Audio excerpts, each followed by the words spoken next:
바리새파 사람들과 사두개파 사람들이 예수께 와서 시험하기 위해 하늘에서 오는 표적을 보여달라고 요청했습니다.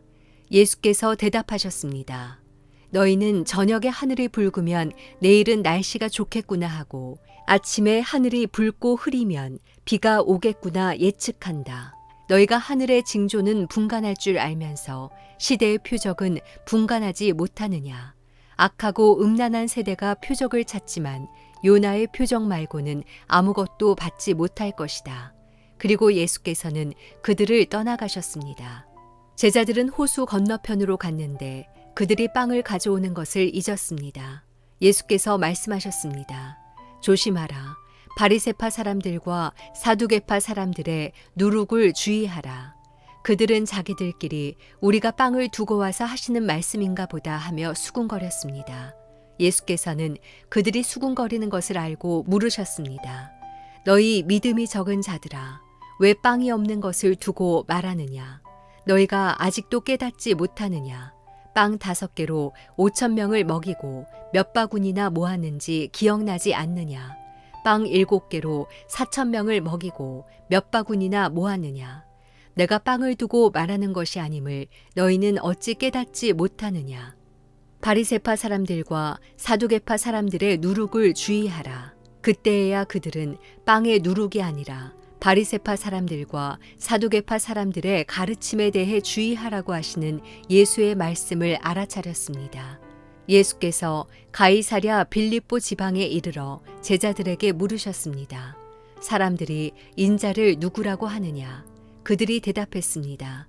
세례자 요한이라고도 하고 엘리야라고도 하고 예레미야나 예언자 중 한 분이라고 하는 사람도 있습니다. 그러면 너희는 나를 누구라고 하느냐?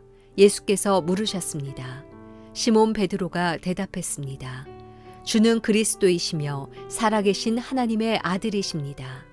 예수께서 대답하셨습니다. 요나의 아들 시몬아, 내가 복이 있다.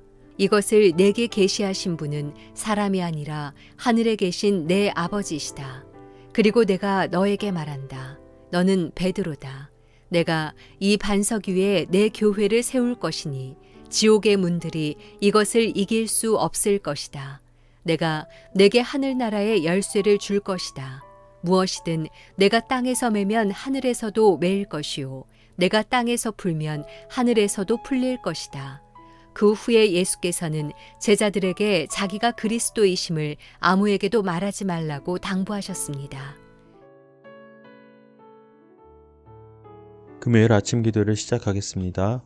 오늘도 하나님 말씀 붙들고 우리에게 허락하신 이 귀한 하루를 하나님이 기뻐하시는 그런 하루로 살아가기를 바랍니다. 오늘은 마태복음 16장 1절에서 20절까지의 말씀을 함께 나눕니다. 오늘 본문 가운데는 우리가 주일 예배 말씀을 통해서 함께 나눈 적이 있습니다. 시몬 베드로가 예수님 앞에서 드린 신앙 고백이네요. 그리고 그 신앙 고백을 근거로 하여 예수님께서 예수님의 교회를 세우시겠다라고 하시는 그 말씀이 담겨져 있습니다. 베드로는 예수님을 향하여 이렇게 고백합니다. 주는 그리스도시며 살아계신 하나님의 아들이십니다. 그리고 예수님께서는 베드로에게 내가 이 반석 위에 내 교회를 세울 것이다 라고 말씀하셨습니다. 여러분 기억하시는지요?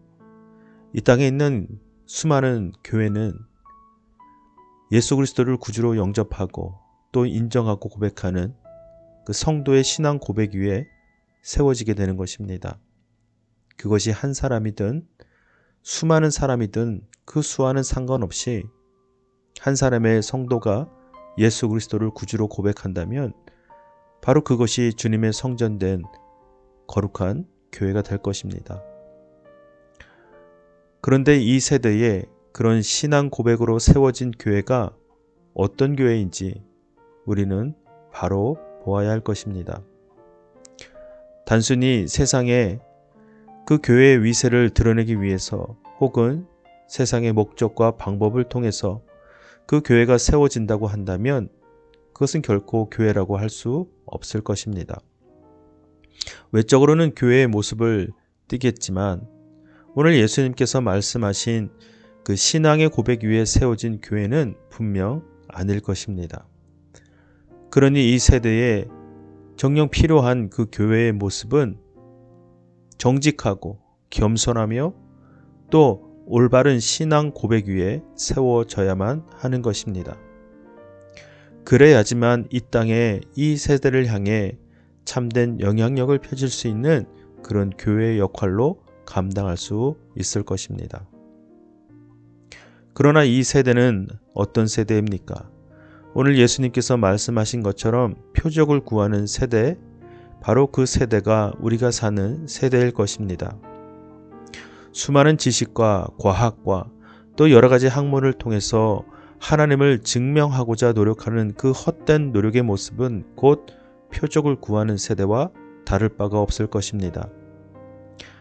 너무나도 하나님 앞에 교만하고 위선적인 그 모습으로 세워진 수많은 교회들 또는 이 세상의 모습 속에서 과연 우리는 어떤 교회를 지향하고 어떤 교회를 세워가야 할지 다시금 우리 스스로를 하나님의 성전된 모습으로 점검하고 바라보며 나아가야 할 것입니다.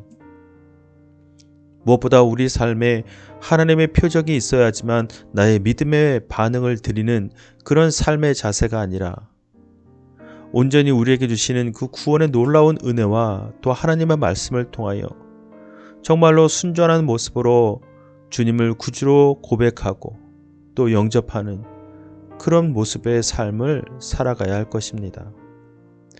오늘 분명히 주님께서는 이 세대를 향하여 악하고 음란한 세대라고 말씀하셨습니다. 우리는 하나님 앞에 더욱더 겸손하고 또 하나님의 이름을 간절히 소망하고 부를 때에 하나님께서 우리를 통하여 이 땅의 진정한 교회, 무엇보다 하나님의 그 나라를 세워가실 줄로 믿습니다.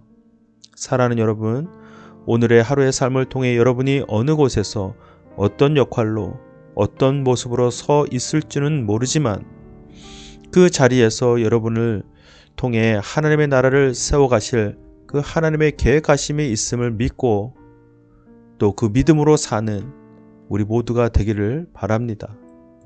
무엇보다 오늘 베드로가 예수님께 드린 그 신앙 고백이 저와 여러분의 입술을 통해서 다시 한번 이 세대를 향하여 선포되어지고 그 신앙 고백으로 힘을 얻어 사는 저와 여러분의 삶이 되기를 간절히 바랍니다.